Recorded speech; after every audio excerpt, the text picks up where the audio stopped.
हाय! खूप दिवसांपासून चाललेलं माझं, की मला थोडेसे हेअर ट्रिम करायचे होते, पण घरातल्या काही ना काही कामांमुळे वेळच मिळत नव्हता.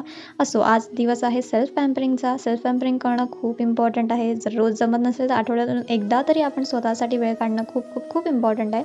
सो मी 2 महिन्यांनी तरी असे हेअर ट्रिम करते, ज्यामुळे स्प्लिट एंड्स राहत नाहीत आणि हेअर्सची ग्रोथ फास्ट होते. ज्यांना कोणाला हेअर्ससाठी टिप्स हवे असेल, तर मला कमेंट्समध्ये नक्की सांगा.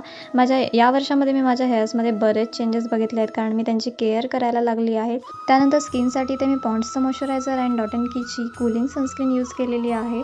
उन्हाळ्यामध्ये सनस्क्रीन यूज करणं मस्ट आहे. सो तुम्ही जर सनस्क्रीन यूज करत नसाल तर नक्की यूज करा. स्किनमध्ये बरेच चेंजेस होतात.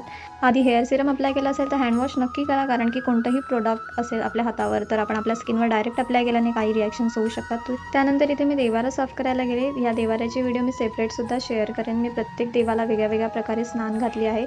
मागच्या व्हिडिओमध्ये मला बरेच जणांनी माझ्या मिस्टेक्स हायलाईट्स करून सांगितल्या. सो यावेळेला मी तिथे करेक्शन्स केले आहेत.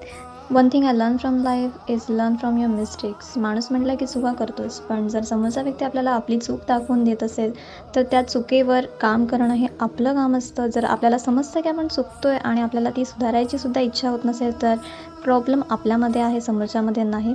तुम्हाला काय वाटतं नक्की सांगा. व्हिडिओ आवडल्यास लाईक शेअर सबस्क्राईब करा. बाय.